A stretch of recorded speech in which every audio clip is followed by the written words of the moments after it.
Welcome to Interplay Conversations in Music. I'm Michael Shapiro, and I'm so pleased to have Chee-Yun today. Hello, Chee-Yun.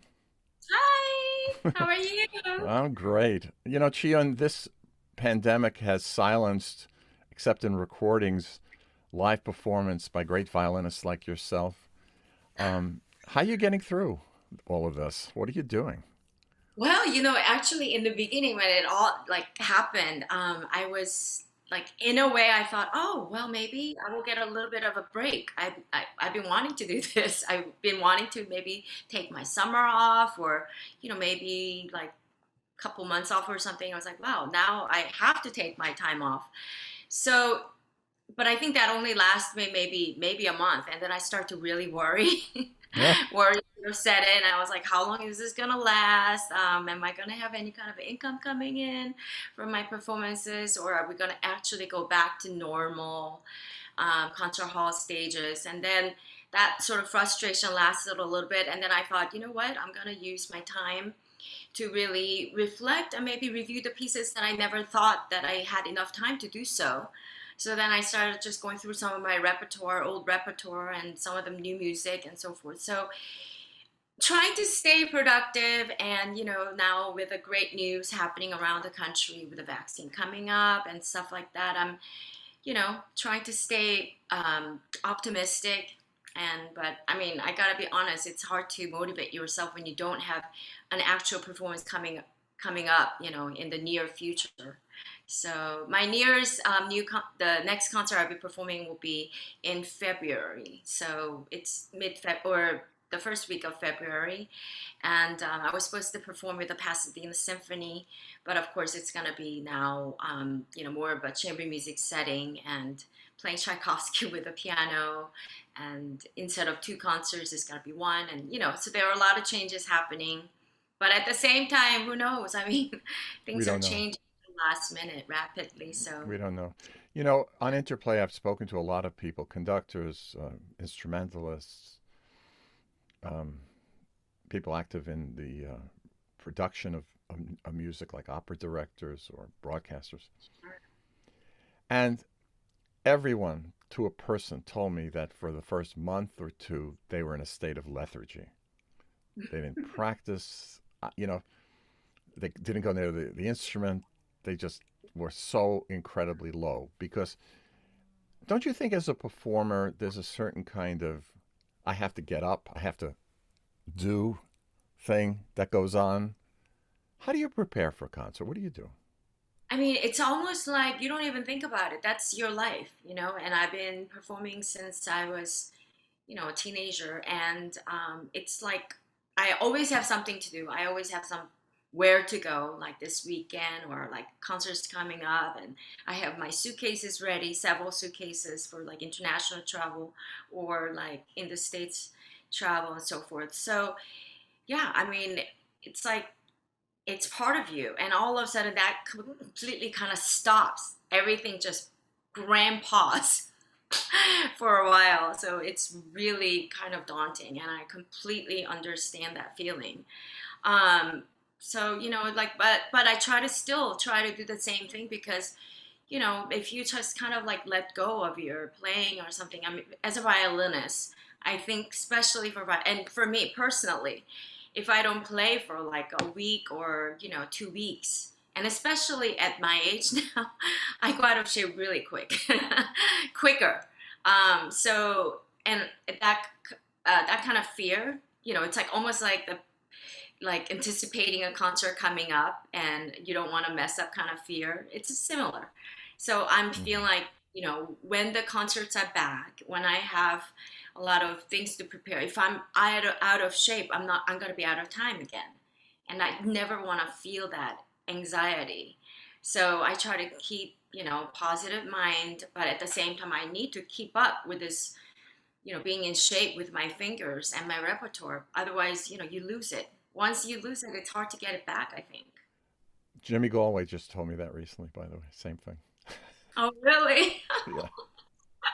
I think us musicians, I'm sure you agree. It's a skill, and your Well, agility. aren't you athletes in a way? In a way.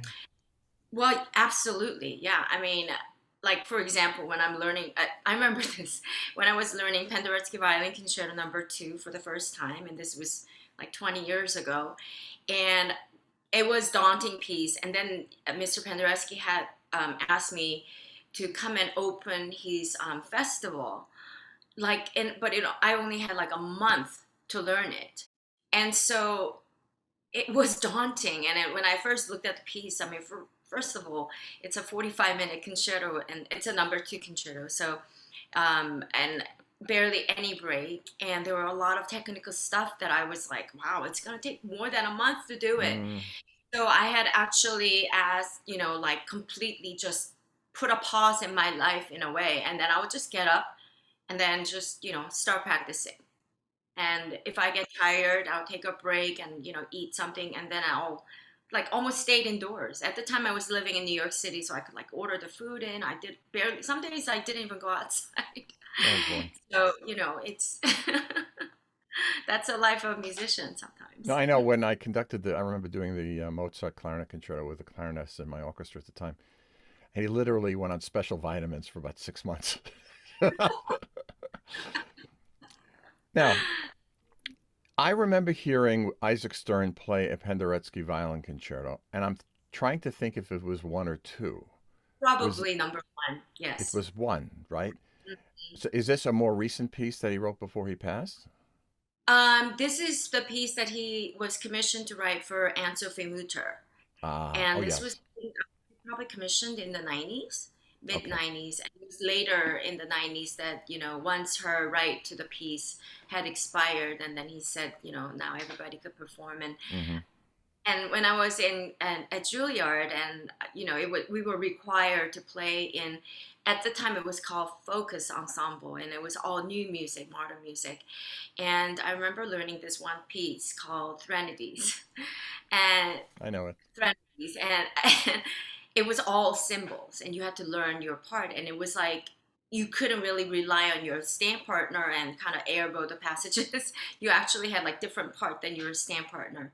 So we were kind of forced to really practice the part and learn it really well. Well, in the end, I actually loved the piece so much, and I remember performing it, and Otto Mueller was conducting us at Alice Tully Hall.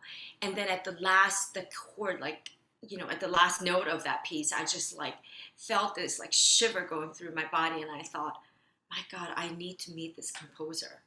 And then a few years passed, and one of my good friends, Alison Eldridge, she was performing his viola concerto, which she performed on the cello, and she was touring with him. And at the time, he was at Yale Ah, School of Music doing a residency for maybe 2 weeks to a month or something like that. mhm. And then she said, if you would like to meet him, he's in New Haven. You could take the train. So I packed my violin in a hurry, and I went to meet him in New Haven, and I played for him. And at the time, I had to perform the Lalo Sinfonia Español. So I played that concerto for him, and he was staying at a really nice home, which was, I guess, the Yale had rented out for him, Right. and his lovely wife Elżbieta was there. And after I performed the whole piece, he said, "That's not one of my favorite pieces, but I like your." I He mean, was honest. you know about this about him. He is so funny, but he has probably very one of the most driest humor That's pretty I've ever dry. seen. And That's, but he speaks truth all the time, and whatever on his mind, he will give you his true opinion. And he's the first one to point out if you're playing something wrong in his music. He actually notices it immediately I'm sure he and does. it out to you. I'm sure he So does. I just first laughed nervously, and then he said, "But I like how you play the violin, and I would like for you to learn my second concerto." And I thought, "Oh my gosh, this is like the biggest compliment." And so yeah, that's how it came about that I met him, and then he brought me over to so many different continents and so many different stages, and with the orchestras to perform his second violin concerto, and I got to record it, not with him conducting it, but yeah, on Knox's label. after Anne-Sophie Mutter had recorded, of That's course, wonderful. And that's with what orchestra and conductor? Do you remember? It was the Warsaw Philharmonic with Anthony Witt. Oh, sure. He's a very fine Yeah. conductor. That's Yes. wonderful. That's Yes. totally wonderful. I've been speaking to some instrumentalists recently about the differences in playing solo music, Yes. recital music, and concerti. I recently Mm-hmm. spoke to a wonderful pianist whose name I won't mention, who said that she has difficulty in working with many conductors and orchestras Mm-hmm. because she's not used to necessarily the lack of communication or intimacy that you have when you're doing chamber music, for example. Now, you've done everything from Mm-hmm. solo to chamber to many concerti. You must have war stories, but you don't have to mention names. I'm just curious about the communication thing in concerto playing. Sure. Well, I have to say, of course, the communication with a conductor is very important, but a lot of times I feel like, especially having performed a lot of chamber music, and I love performing chamber music with other musicians. Um, I, after that experience, and I started to sort of look at the concerto, playing the concerto as a similar experience instead of playing the soloist part against the orchestra, but rather with the orchestra musicians. So, and if the conductor is not really communicative with you, it may be his personal style to maybe not look at you. I mean, we all have different style of communicating, of course. So, once I understood that, I don't take that personally, and then I just rely on musicians, and I find that actually to be even more gratifying experience because I feel Mm. like, oh, I'm having conversation with the musicians, and that when I know what the orchestra part is, or if I anticipate it, and I maybe I'm just mistaken, but I feel like a lot of orchestra players also enjoy that communication with a soloist, because I will turn around and sort of like recognize them, and I'll try to listen to the part that I'm supposed to be playing with, rather than against, you know what I'm Hmm. saying? No, no, I know totally, but I So, know, yeah. so yes, I agree that some of the conductors are have different style of communicating. There was one conductor I was playing the Sibelius Violin Concerto, and I had never worked with him before, and I'm so used to sort of eye contact with a conductor, because And breath contact, breath contact. You breathe but together. also I just love to look at the conductor and just make sure that, and I love it when they look at me Oh, back. I love doing it. Yeah, so I would love to work with you. Let's do it. And when we have the music memorized, and I know that there are, of course, performers also have different style when they perform, but I like to keep my eyes open for, when I'm having to communicate with a conductor. And so he didn't look at me, you know, much at all during the rehearsal. And so I was kind of concerned about that. And then I thought, you know what, for the concert, I have like like 99 musicians on stage who are willing to communicate with me. So when the cellists are playing, I'm gonna look at them, and I could feel, the violins. I could almost see the concertmaster, because when I'm performing, I usually, rather than standing in front of the orchestra, if it works out with the acoustics of the hall, I would like to stand more sort of inside the orchestra. Do you know what I mean? So I am not, like, if the conductor is here, he's not really parallel. I'm almost diagonally It's across. much better that way. Yeah, and then also first violins, like the concertmaster, I have a Oh, direct you can eye contact. you can lean into them. Yeah. So, and then a lot of times, great concertmasters, they will kind of lead the orchestra as well as the conductor. And it's a combined effort. I recognize, and I often see, and I really like that as well. So at the concert, it went just fine. I don't think, he looked at me. I just decided not to even look at him because I didn't want to take that personally. If I look at him, I didn't want to make him feel uncomfortable and then make myself look like, oh, okay, fine, he's not looking at me back, like I whatever. have to tell you a very funny story that Leon Fleischer used to tell that he performed once with Klemperer, Otto Klemperer, and they were doing Brahms or Beethoven, I forget what it was. And at the rehearsal, he'd play and he'd look at Klemperer for some connection. Zero. Second rehearsal, played, looked at Klemperer. Zero. They actually had a third rehearsal. Looked at Klemperer, nothing. And at the end of the rehearsal, Klemperer turns to him and goes, "Good." That was that. You know, you Maybe just never. that's then I don't feel so bad.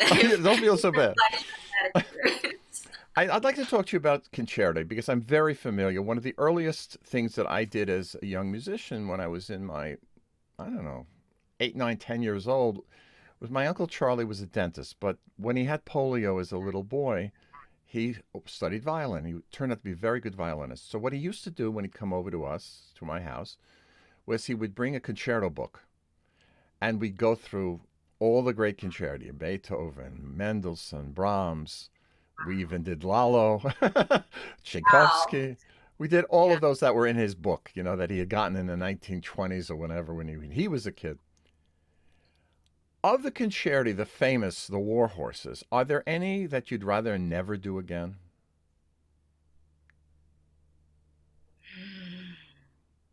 That you're kind of worn out from?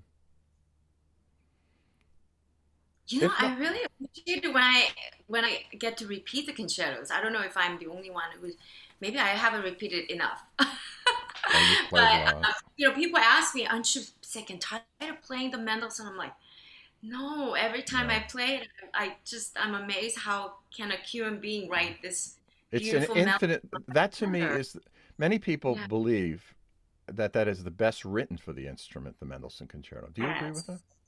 I totally agree. And it's so nerve-wracking too because so many people know it and that first page, that E minor, very awkward key Now for let's the talk violin. about that. Let's talk about that.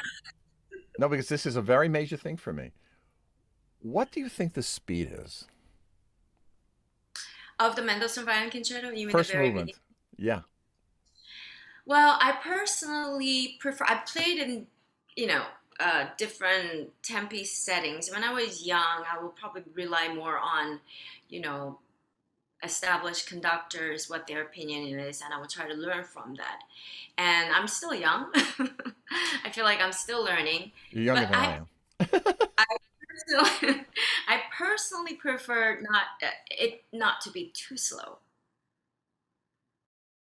So in the beginning, when the orchestras come in, with this sort of this melody, sort of it's very stirring and I feel like my line is more of a yearning.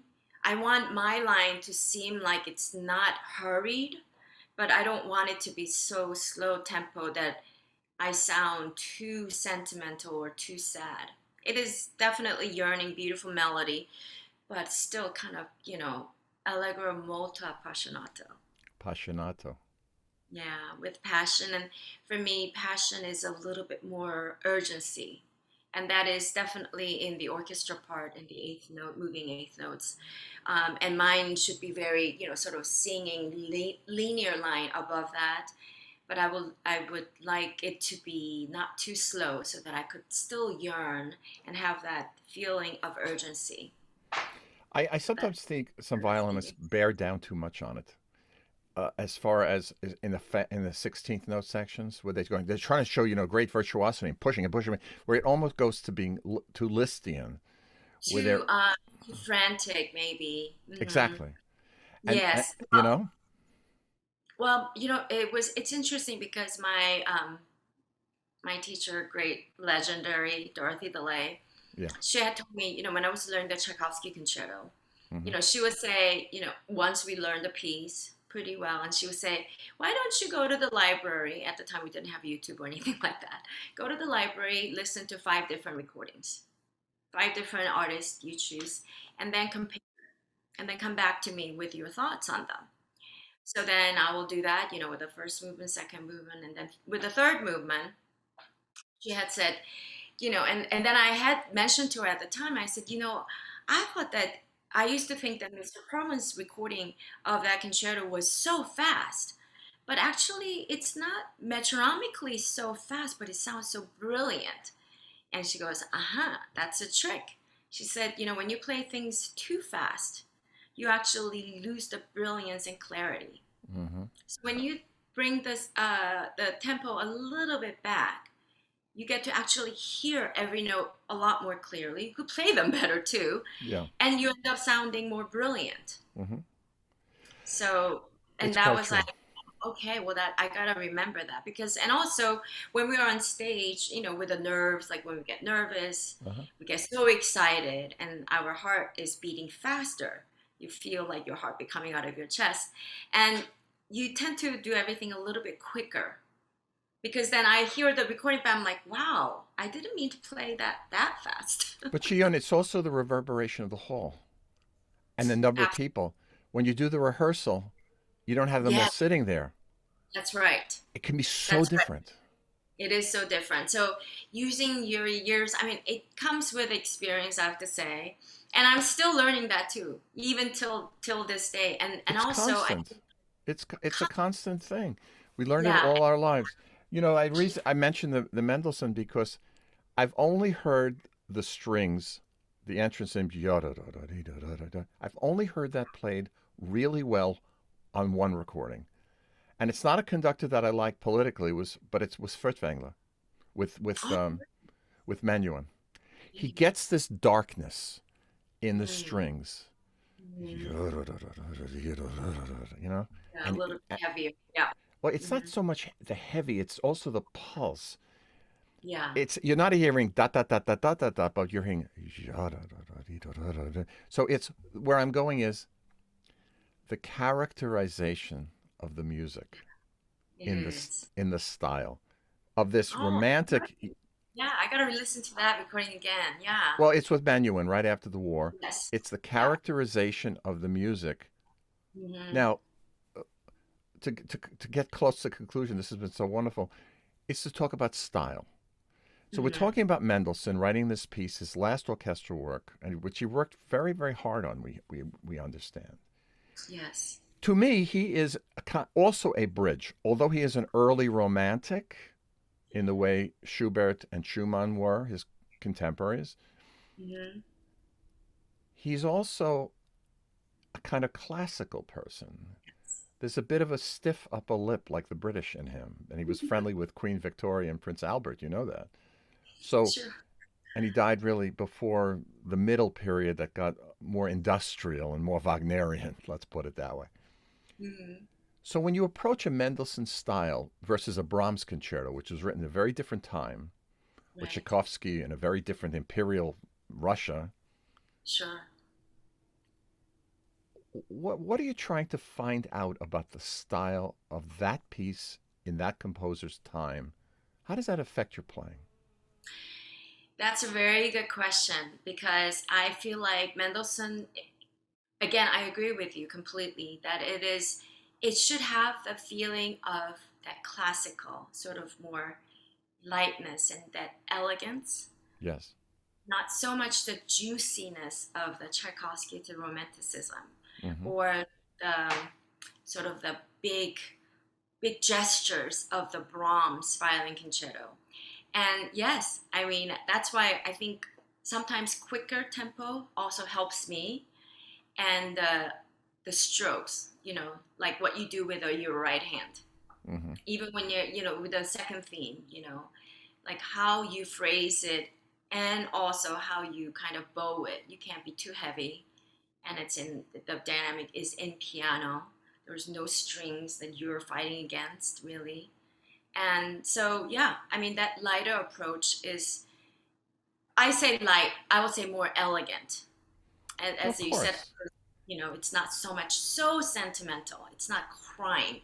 No, You're not just, it's got more Fanny Mendelssohn than it has Ernestine Schumann Heink. You know?